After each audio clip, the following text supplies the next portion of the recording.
लखनऊ की सरजमी पर मौजूद हैं और मान्यवर साहब कांशीराम का परिनिर्वाण दिवस है। इस अवसर पर आप देख रहे हैं कि स्मारक स्थल में कोई भी बैठने के लिए जगह नहीं है। दाएं से लेकर बाएं तक, पूरब से लेकर पश्चिम तक इसमें कोई जगह नहीं है। तमाम महिला पुरुष यहाँ जो पहुँचे हैं उनसे जानने की कोशिश करेंगे इस बार किस प्रकार का माहौल है और क्या कुछ खास है। कहाँ से पहुँची है? गाजियाबाद से। मेरा नाम शशिबाला और मैं गाजियाबाद से आई हूँ। और क्या कुछ खास संदेश लेने के लिए यहाँ से बहन जी के द्वारा क्या कुछ संदेश है जो देखने के लिए मिलेगा आज जो मान्यवर साहब काशीराम जी का परिनिर्वाण दिवस है, सबसे पहले मान्यवर साहब काशीराम जी को सत सत नमन। साथ ही जो बहन जी ने आज एक आगाज लगाई है, अपने बहुजन समाज को एक आवाज़ दी है और ऐसे मौके पर आवाज़ दी है कि 2027 में विधानसभा के यहाँ चुनाव होने वाले हैं, जिसमें जो है पूरे बहुजन समाज को एक होकर सारी मनमुटाव छोड़ के, छोटी छोटी पार्टियों को छोड़ के, छोटे छोटे संगठनों को छोड़ के फिर से एक समुंदर की लहर बनना है, एक नीली क्रांति बनना है और बहन जी को दोबारा से सत्ता में लाना है। वही साहब काशीराम जी का एक सपना था कि हम दोबारा से सत्ता में कब आएंगे, क्योंकि जिसकी सत्ता होती है, जिसका राज होता है, उसी का पाठ होता है। अगर हमारी अपनी सत्ता होगी तो हम 5 किलो राशन पर निर्भर नहीं रहेंगे, बल्कि हमारे हर परिवार में कम से कम 50,000 रुपए की एक नौकरी जरूर होगी सरकारी। हमारे अपने यूनिवर्सिटियाँ होंगी, हमारे अपने मेडिकल होंगे, अपने डॉक्टर होंगे, अपने प्रोफेसर होंगे। और जो नौकरियाँ छीन ली गई है हमारे समाज से, शिक्षा छीन ली गई है, प्राइवेट हाथों में दे दी गई है और कितने सरकारी स्कूल बंद कर दिए गए हैं, उन्हें फिर से स्थापित करेंगे। यही बहन जी का एक वो होगा पब्लिक के लिए, जो बहन जी का आगाज है। 2027 हमारा है, तो 2027 के लिए हम यही उम्मीद करके आए हैं कि बहन जी को हम दोबारा से इसी जगह से बहन जी संबोधित करें, दोबारा से मुख्यमंत्री बन के। और जब बहन जी मुख्यमंत्री होंगी तो ये स्मारक जो आप देख रहे हैं, इसी तरीके के स्मारक आपको पूरे देश में आपको देखने के लिए मिलेंगे। बहुजन समाज पार्टी की मुखिया बहन मायावती कुछ ही पल में यहाँ पर पहुँचने वाली हैं। तमाम महिला वर्ग हमारे साथ मौजूद है। कहाँ से पहुँचे आप लोग? हम लोग गाजियाबाद से आए हैं। गाजियाबाद से आए हैं। आज जो जनसभा देख रही हैं आप, क्या 2027 का यह आगाज है? इसको देख करके कोई ये नहीं कह सकता कि ये 27 में सत्ता नहीं आएगी, 100% आएगी। और इसी के लिए यहाँ ये सब जो जन सैलाब है, ये यही दिखाने के लिए यहाँ एकत्रित हुआ है कि अब आने वाला जो समय है वो हमारा होगा 27 में। लोग एक बात लगातार बोल रहे थे, बीएसपी जो खत्म हो गई है। ऐसा कभी नहीं हो सकता, क्योंकि महापुरुष जो होते हैं उनकी विचारधारा कभी नहीं खत्म होती। और जो ऐसे काम कर जाते हैं कि ना रहने पर भी वो जिंदा रहते हैं। आज यही कारण है कि हम जो शीश पे पगड़ी धारण किए हैं और जो यहाँ आए हैं, हम इसीलिए आए हैं कि हमारे डॉक्टर भीमराव अंबेडकर बाबा साहब के बाद अब मान्यवर काशीराम साहब और बहन जी ने जो ऐसे काम किए हैं, जो कभी सम्राट अशोक के समय में हुए थे, वैसे ही काम इन्होंने किए हैं।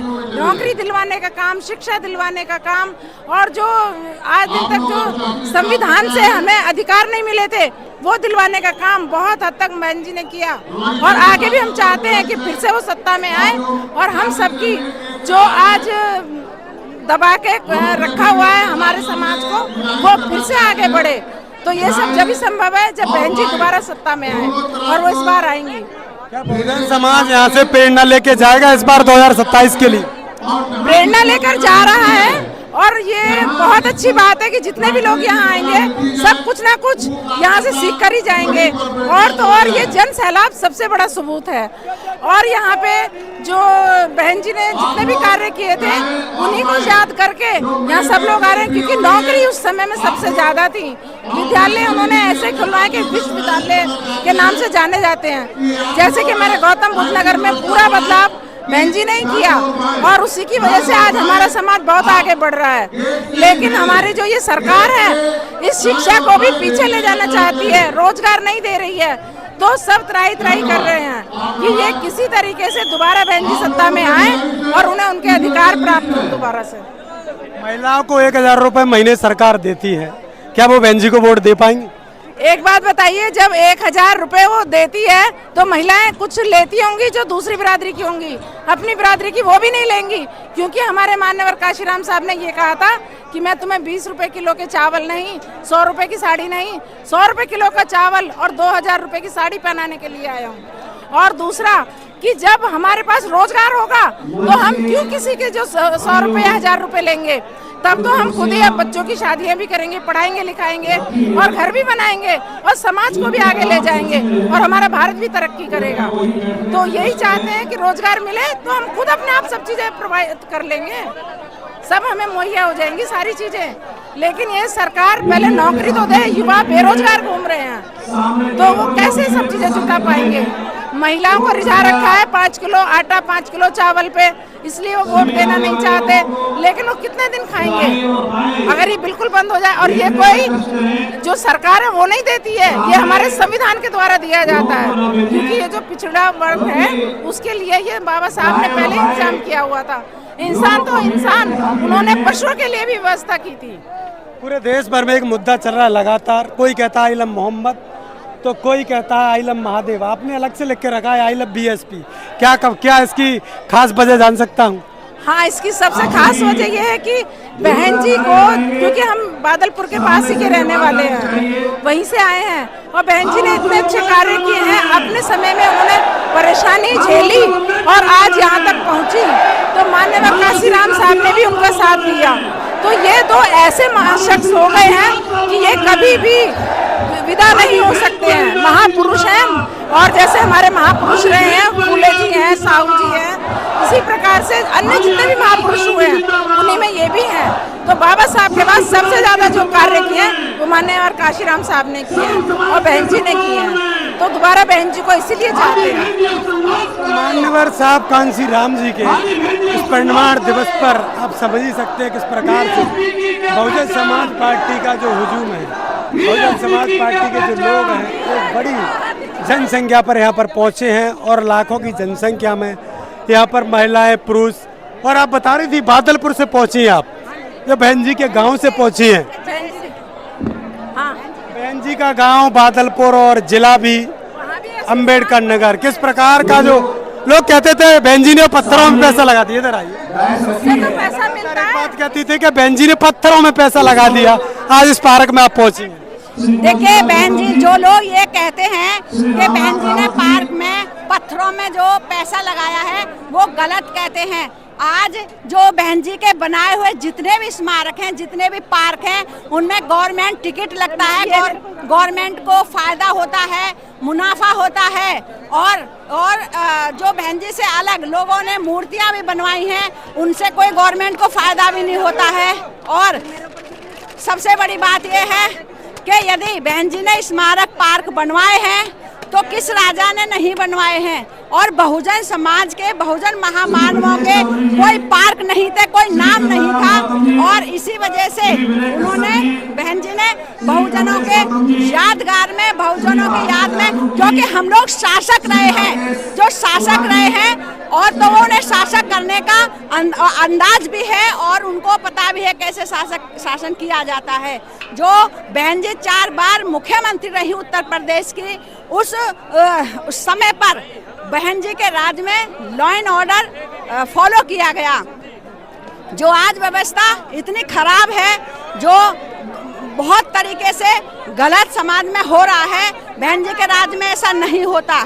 और बहन जी होती हैं तो विशेष रूप से महिलाएं अपने आप को सुरक्षित महसूस करती हैं। हम बहन जी के जिले से हैं, बहन जी गौतम बुद्ध नगर नोएडा से हैं, बहन जी बादलपुर से हैं, हमारा कोई बहुत ज़्यादा दूरी नहीं है बहन जी के गांव और हम लोगों में। लेकिन आज यहाँ पर आए हैं, माननीय कांशीराम साहब के परिनिर्वाण दिवस के उपलक्ष्य में आए हैं। आज ये लोगों को, पूरे देश को दिखाई दे जाएगा पूरे देश को दिखाई दे जाएगा कि बहन जी के साथ 2027 में सत्ता बहन जी की होगी, बहन जी मुख्यमंत्री होंगे, जिससे आज ये भीड़ इतनी जो कई लाख लोग आए हैं, ये समझ लीजिए करोड़ों कहें तो कुछ ज्यादा नहीं होगा, क्योंकि इतना बड़ा पार्क है, यहाँ से लेकर चारों कोने में लोग हैं यहाँ पर। तो ये बहन जी के जो बहन जी को चाहते हैं, जो बहन जी का राज चाहते हैं, सिर्फ ये नहीं है कि बहुजन या शूद्र या जो दलित लोग चाहते हैं, बहन जी के राज को सवर्ण भी चाहते हैं, SC ST OBC सभी चाहते हैं, माइनॉरिटी चाहते हैं, क्योंकि बहन जी का राज बहुत अच्छा राज होता है, सम्राट अशोक जैसा राज होता है बहन जी का, क्योंकि बहन जी कभी किसी में भेदभाव नहीं करती, किसी के साथ अत्याचार नहीं करती, जाति भेद नहीं करती हैं। इसीलिए आज इतनी भीड़ को देख करके ऐसा लगता है कि 2027 में बहन जी मुख्यमंत्री बनेंगी, उत्तर प्रदेश की जरूर बनेंगी। को लगातार देख रहे हैं, ये उत्तर प्रदेश के साथ साथ दिल्ली में भी आपको देखने के लिए मिलती हैं। हर जगह पर इनको देखने के लिए मिलेगा जो बसपा का दीवानगी है लोगों के अंदर।